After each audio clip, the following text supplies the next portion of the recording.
So, go ahead. Just all right. Hold on. Every time I think we're going to start, I say, oh, wait a minute. No, I just wanted to make sure the test was clear. It's all good.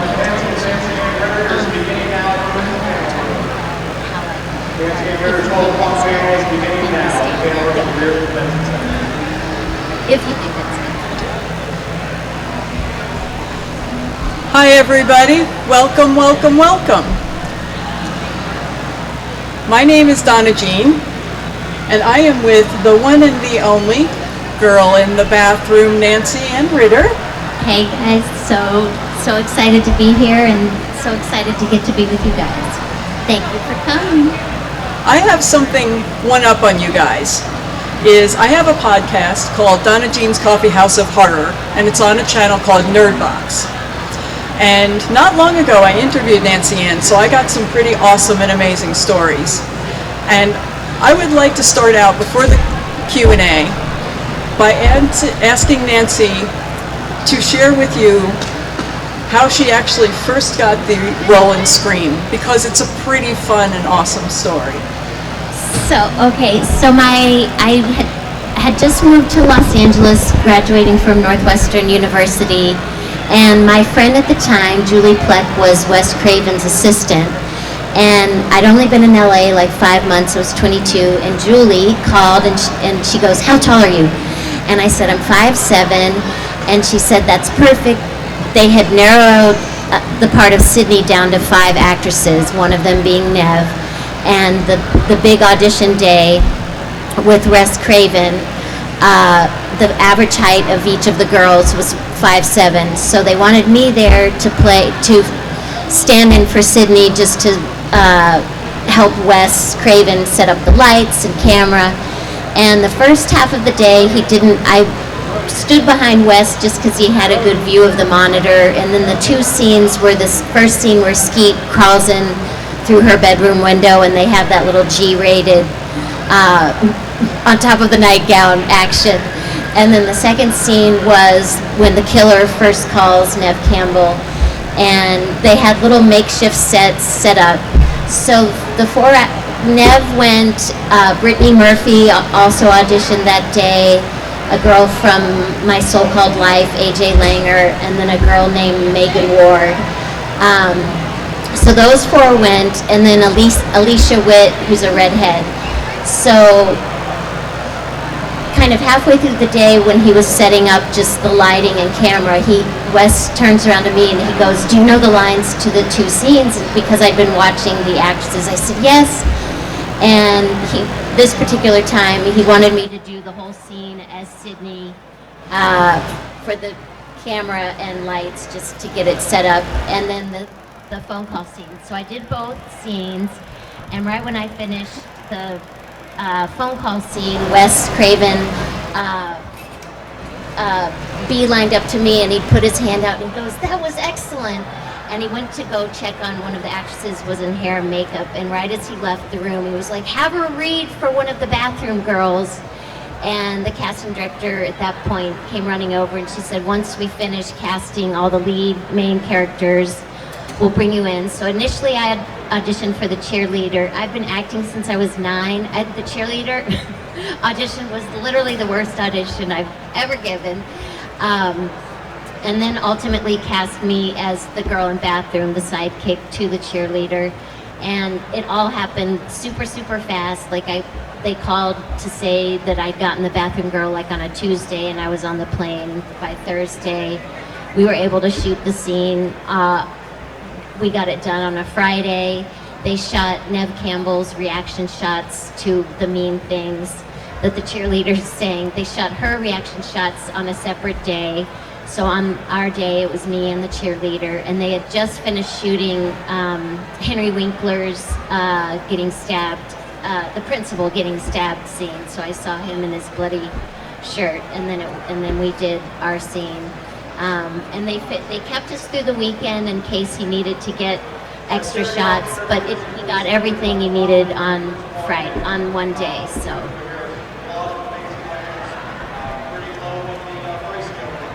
So you've been away from the genre for a long, long time.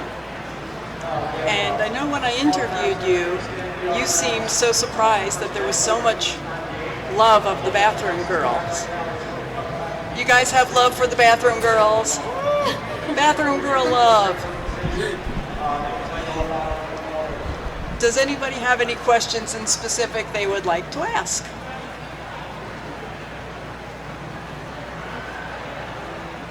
Sure. Yes, please.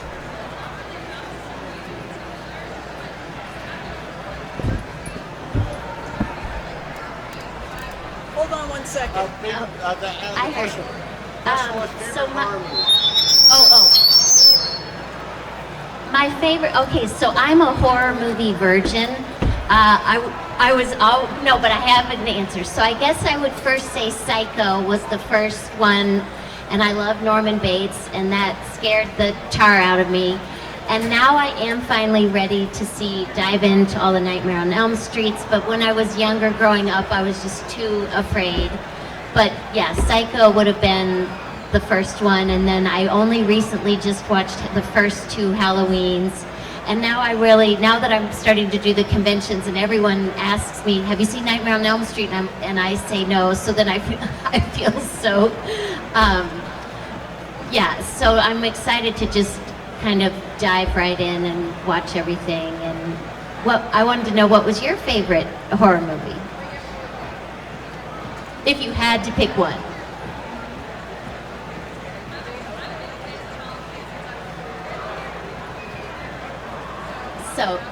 So many. Oh wait, Child's Play? Yeah. And that's Chucky, right? Okay. Yeah, I'm an open book. Never mistake like Jason and Michael. You just don't want to do that. Okay. Different kinds of masks. Okay, all right. Yeah. I'm sure I don't know how long you were around, but do you have any other specific memories from filming? Like Sure. good stories to share? Yeah. Like of Wes or Yep. Courtney or So my first, with Wes asking me specifically to audition, I was so shocked when he said, when he was like, that was excellent, and I didn't expect anything from that specific day. So he just was so gentle and just down to earth and so sweet and very embracing of me, and that was just it was my first movie, so it was just very shocking just how lovely he was to me. And then when I came in to audition, he was there in the audition, and since I wore a little mini skirt and a little shirt that said Girls Rule, and he started bowing to me, and so he just was just amazing and lovely. And I'm not a smoker, but somehow at the wrap party I was smoking cigarettes, and Wes was like, hey, can I have one? And he just was so talented, and I feel so grateful I got to work with him. And then I became closest friends with the cheerleader, just because we were together and we both were living in Los Angeles. So she and I spent a lot of time, and at the time she was living with Skeet Ulrich. I think they dated maybe for like 2 years or so. So they lived in a little house in the Hollywood Hills, and we spent Thanksgiving together. So because of being good friends with the cheerleader, Skeet would have been the other one I got to know the best. And then David Arquette. I remember David Arquette is hilarious, and we had lunch with him, and he had amazing stories. And just getting to be, when they shot the bathroom scene, the main actors hadn't arrived yet, but Skeet and David Arquette did, and that was great. And then probably the most amazing thing to me was when we had the rap party. Courtney Cox got up on stage, and she's a really good drummer. So I was just like, that's amazing. And I told her, I was like, you did a great job. And she was like, no, I was really off my game tonight. But the rap party was super fun because the editors, because the movie had Drew Barrymore, Henry Winkler, and Courtney Cox, I wish I could have it here to show, but they made a tribute reel to each one of them, and they played it at the rap party, and it was, with Drew Barrymore from E.T. forward, and Courtney Cox, like the little Bruce Springsteen music video, and then Henry Winkler with Fonzie, and that was just amazing. And then they did showed a blooper reel, like Wes would, the first time Neve goes to the closet to open the door in her house and it's just the hangers, Wes was hiding in the closet and scared the bejesus out of her. So just just all of those hijinks, and it just getting, the crew was such a nice crew. Where we shot in Santa Rosa, just north of San Francisco, was so beautiful, and I'd never been up in Northern California. So it feels so long ago. It almost feels like just kind of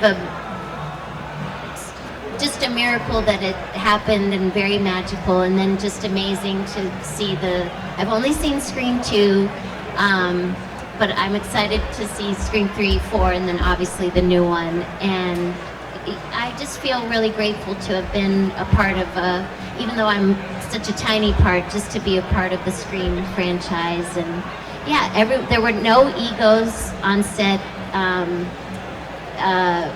Just the producers, everybody was just so lovely, and so it was a great first movie experience to have.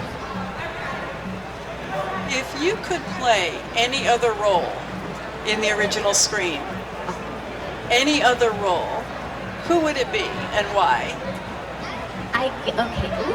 Okay. Probably, I know I wouldn't get cast as Sydney, but I love all of them, Tate, Rose McGowan, and Courtney Cox. But I guess I would say Sydney, just because of the arc of her character and all. I mean, she's just all the horrible stuff that's happening to her that whole week, and having lost her mom, and just as an actor, that would be so fun to go through her whole journey. And I think Neve Campbell did an amazing job, so that would be fun just to dive into that character, just because she has to go through such a big emotional journey, and yeah, I think that would be the most fun for sure. Now, you said that you started out in the theater at 9? At 9 years old, I grew up just outside of Washington, D.C., and Washington, D.C. had a great professional theater scene. So once I started doing plays at 9, I just went from play to play to play to play. And then I went to Duke Ellington School of the Arts, a performing arts high school in Washington, D.C. And that was an amazing school to be at, because then theaters like the Kennedy Center, a lot of the big professional theaters would, if they needed a teenage kid for a specific play, they would come audition us. And so I got to do really amazing plays and voiceover work, and then going to Northwestern University, and then straight to LA. I always thought I would just stick with theater, so the going into movie and TV was a really new thing for me. And then I stayed there for 5 years and then moved to New York for 12, and I'm gonna move back to New York. But what was fun with New York is as long as you're in either city, LA or New York, I had just as many movies. When you have a movie, they'll cast out of both LA and New York, so they're looking at actors in both cities. So I never felt like living in New York that I was missing out on audition opportunities in Los Angeles. And I have a commercial agent in New York, and then I have a theatrical agent for film, TV, Broadway, off-Broadway, and then on-camera commercials and voiceovers. So I definitely want to keep doing theater, and then the film and TV is a newer challenge. If you go to IMDb, I have very few credits. I made a very bad marital decision working on a film called Charlie's Party, and my husband from that film became physically abusive for the 6 years. So I totally had dropped out from acting for a long time, just trying to make it through the marriage and then get rid of him. So now I'm finally ready to move back up to New York and then just resume auditioning and acting. So, but I'm so embarrassed. Like, I have really successful friends in TV, and movies, like big producers, writer friends, and my writer friend, he's like, you get, when I was still in LA, he's like, you get a part like every 5 years. He's like, oh, way to go. So the theater always kept going, but now with going back to New York, I'm just excited. I've auditioned for amazing movies and TV, and I have great stories about all of that, and it's been a really fun journey, and the thing I've found I guess one of the things interesting is it is a competitive business, but there are so many opportunities with auditions, and I almost liken it to every time you get up to bat, like in baseball, every time you get a chance to hit the ball, you might strike out, but the more auditions you have, eventually you start booking jobs, and so I've never felt like, that it's too much or too much competition. I've always felt that there are plenty of opportunities for everyone to go around, but it is very competitive for sure. Does anybody have any questions? Because I can keep rolling with them if you don't. Can you tell us about the current project you just finished? Okay, so I've got two independent films that are 2 horror films that'll start shooting this summer. One in Indiana, and then one, not sure where the other one's going to film. And all of that is through. When an agent called me to do these conventions, suddenly the Girl in Bathrooms fan base grew by like thousands of people, and so filmmakers have been reaching out to me to do their independent horror films. So I have 2 of those coming up, and because of the marriage, I didn't just come from a current project just because of the bad marriage. So the last stuff that I did was when I was still living in New York, but yeah, so these 2 horror films, and the fans have been amazing, and just connecting to them on social media has been really fun for me. I never knew there'd be a fan base for the bathroom scene and for the bathroom girls, so that's been really fun and nice. And I would love if the cheerleader, Leonora is her name, if she would, I don't know if she wants to do conventions, but it would be so fun if she would want to do them with me, and then we would both be together. But I could see a photo op happening with Yeah. both of you in costume. yeah. You know, that would just be so fun. If you come by the table, my table, there's a great doll maker who makes dolls, and she specializes in horror film dolls. So she made a Girl in Bathroom doll as a gift for me. So I have that just in a little display case, but it literally looks just like my bathroom girl character. And this is my first convention that my agent got me, so I'm just so excited. Everyone's been so nice coming to the table, and just getting to meet all of you guys has been really fun for me.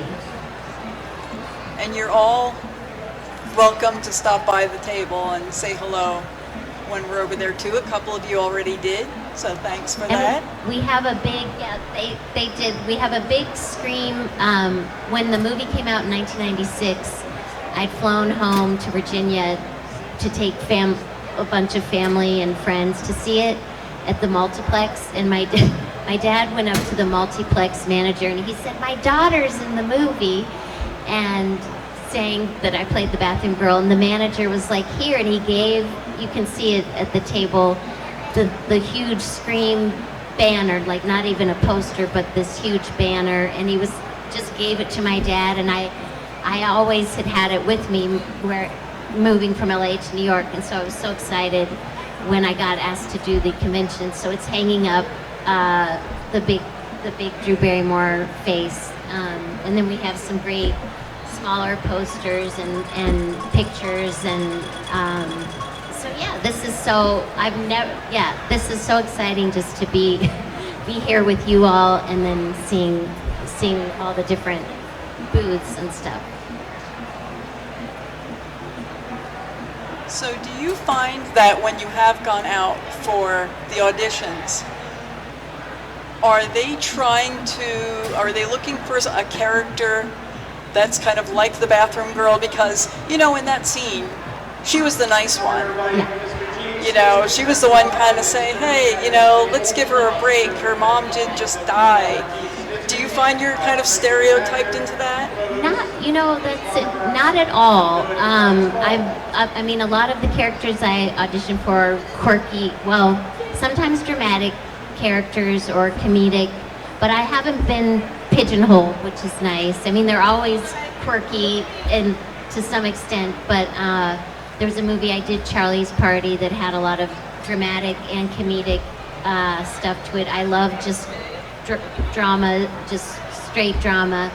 But yeah, no, I've gotten to play a nice, diverse array of characters and then audition for amazing projects as well. So it's always been very varied and diverse. So it's been fun just diving into different characters. And so no, I was never typecast as the bathroom girl. So they don't always want to see you come in with the girls' rule shirt. Right, so right. You're okay there. What made you make the transition from theater to movies? You know, how did you get involved with even knowing about Scream?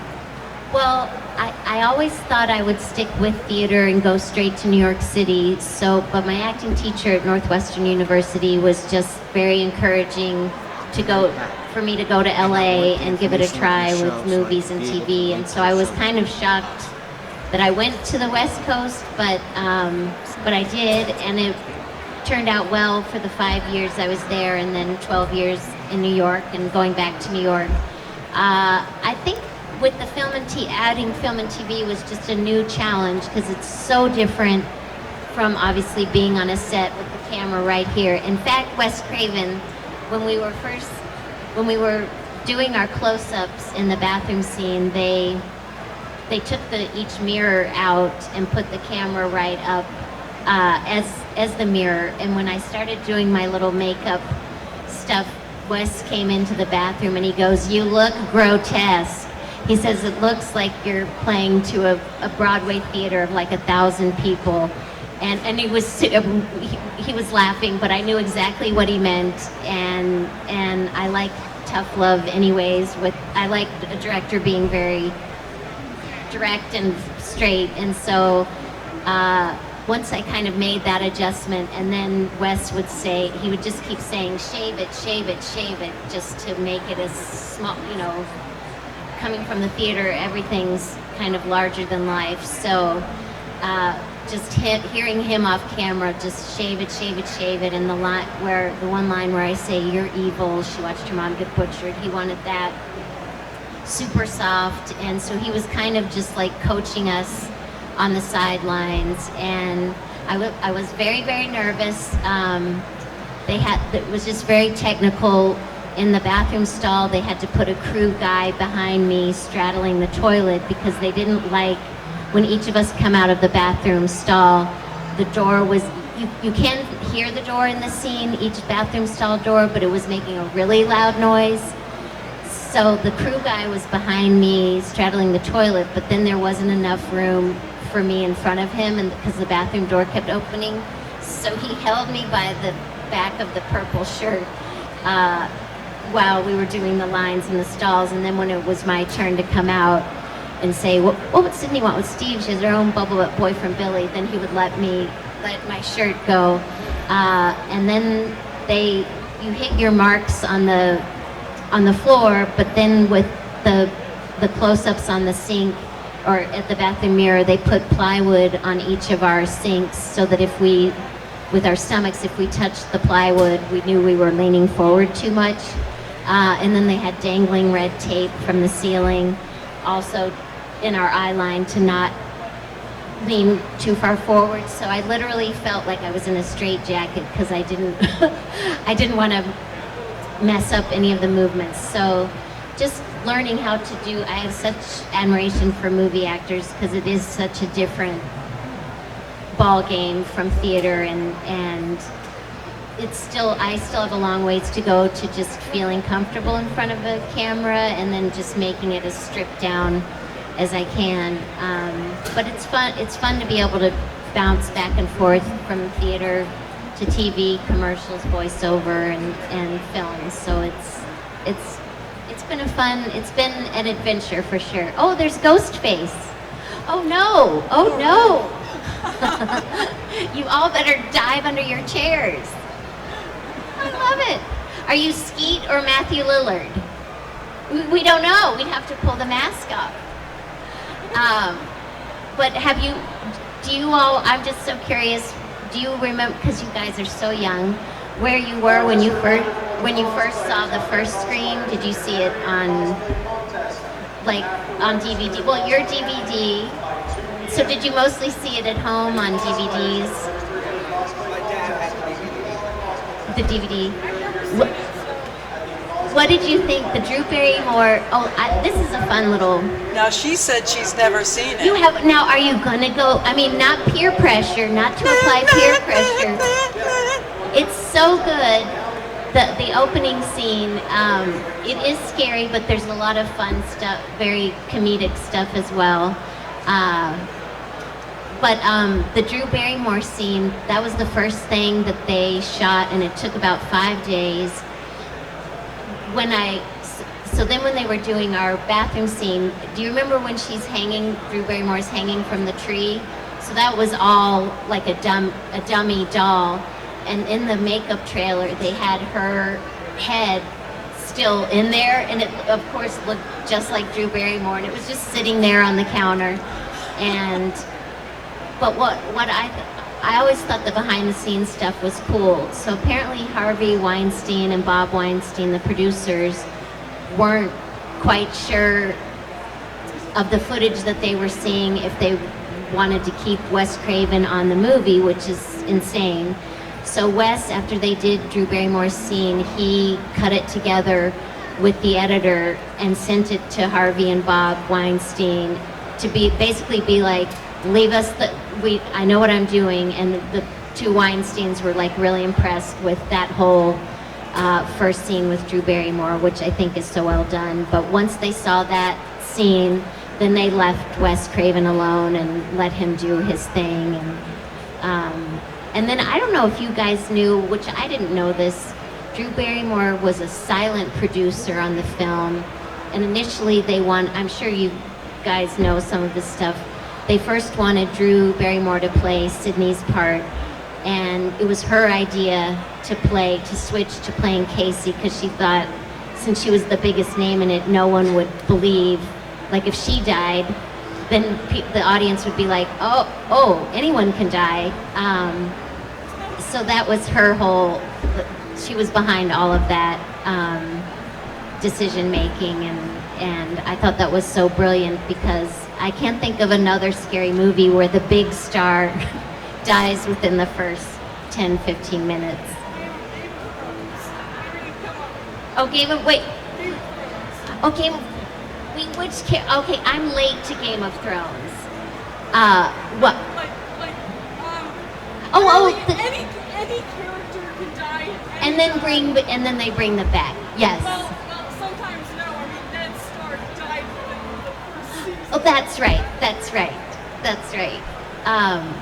What were your all's favorites? Did you love Matthew Lillard? He's so good. They're all so good. Courtney Cox, all of them are so good, and so I think perfectly cast. I remember do you all remember Brittany Murphy from Clueless? And she's such a great actress. They had her audition for Sydney and Tatum, but they felt she did a great job. I saw her audition that day.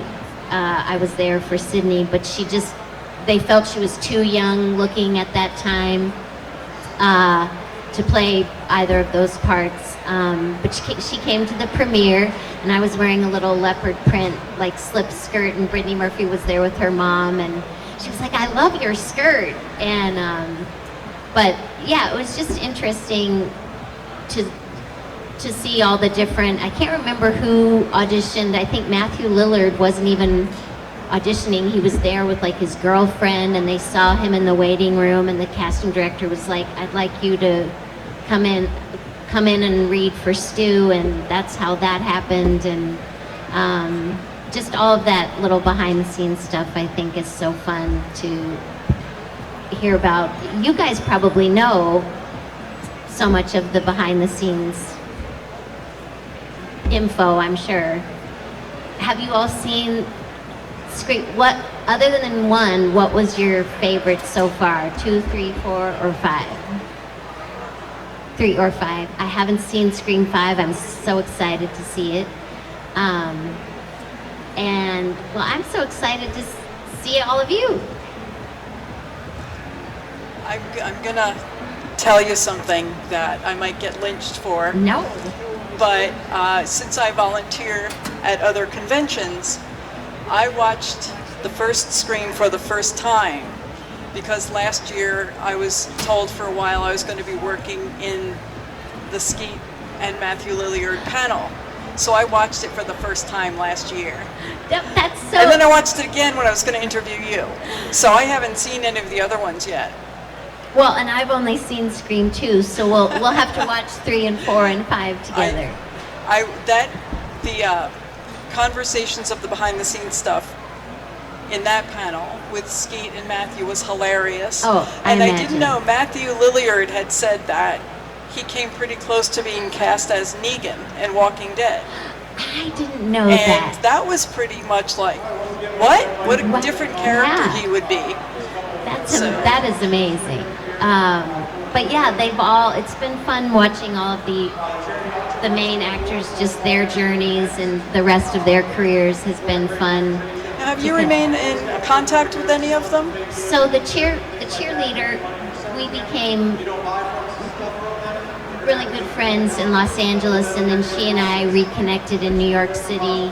And so there have been gaps in between. She's now in Austin, Texas, so I haven't seen her in a while, but we kept in touch, and when we were in both either LA and New York, would see each other, but then when Skeet broke up with Leon, the cheerleader, then I didn't really see him, and because my friendship was with her. So, but it was fun when they were still dating. It was fun to hang out with them, but yeah, the cheerleaders, been the one constant.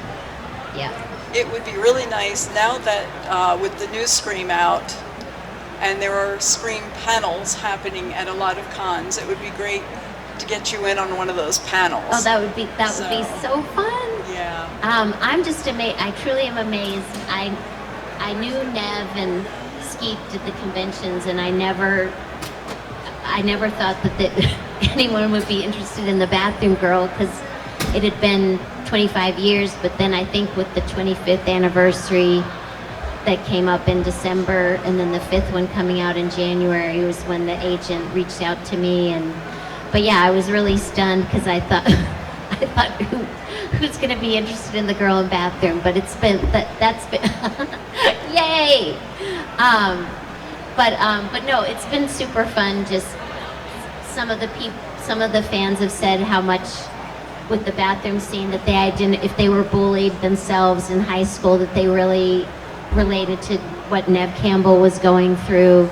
And then I was the nicer of the two of us, but just seeing it from that perspective and how different audience members have, who they relate to of the characters, that's been super fun for me, just to hear what the bathroom scene meant to each person. And so it's been very unexpected to get to be here and getting to know a lot of the fans just on Facebook, and I've done, like I did with DonnaJean, I've done a ton of interviews for people's podcasts, like a ton that are already online. You can go to YouTube. They're on my Facebook page is just Nancy Ann Ritter, my name, and Instagram, and a lot of the interviews are up on Facebook or YouTube, and then I've got about 15 more that people have asked me to do. So I'm always just amazed that there's a big interest in the bathroom scene, but I'll take it.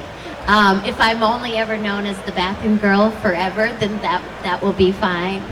I But think yeah, all the geeks and the nerds love the nice bathroom girl. the So- nice one of the two of us. Yes, yes. I stand up for Neve a little bit. Yeah. You do, and I think that's endearing. And also in any film that's become a franchise, I think so many of us will watch it so much that we get to know all of the characters, and really it's like it takes all of the drops to fill the ocean, so each character has its important place. Yeah. So. Yeah. And with the first Scream, you see the end credits. It's a pretty small cast if the main characters and then the rest of us. So that's kind of fun to be a part of a small ensemble of actors, and that's been special. And then Ghostface. I love that Ghostface. Ghostface is just sitting there. I love it. I love it. Are you going to let us leave, or are we all going to be stabbed as we walk by you? Only the bathroom girls. Only the bathroom girls. Some of the fans, I know you all want to go and see everything. Some of the fans have been so funny, saying because the bathroom girls survived the first Scream, then they should come back like in Scream 6 or 7. I mean, obviously they'll just keep making Screams.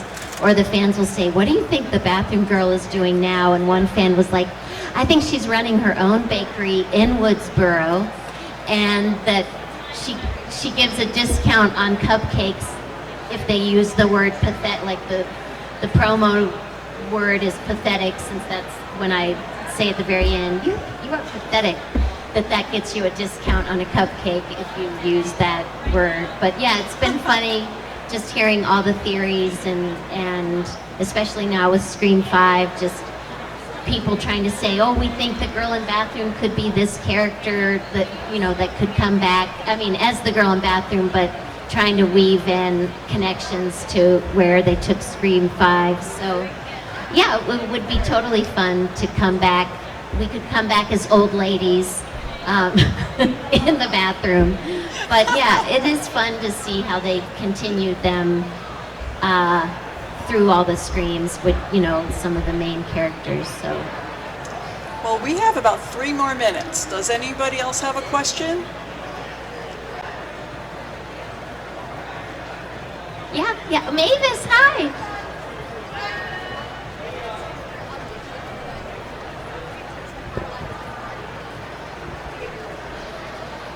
Do you want to know some other projects I've auditioned for? Oh, okay. Well, do you all remember the movie Hairspray, John Waters? So then they turned it into a Broadway musical, and my agent called me in New York. He's like, I know you're not a singer, but he said the casting people really want to see you audition for Penny Pingleton. And this was several years ago, and he said they know you don't sing, but they said we haven't decided if they want Penny to have a legit big Broadway voice or just a character voice. So I had to do the scene where her white mama is trying to deprogram her from liking the seaweed, and that really funny. I mean, it's an awful scene, but I had to do that scene, and then they had me prepare a 60s pop song like My Boyfriend's Back, but since Penny falls in love with Seaweed, who's the young black boy, I went to Duke Ellington School of the Arts, which was pretty much an all-black high school, and so we would sing the Black National Anthem a lot, and so I thought that would be perfect for Penny.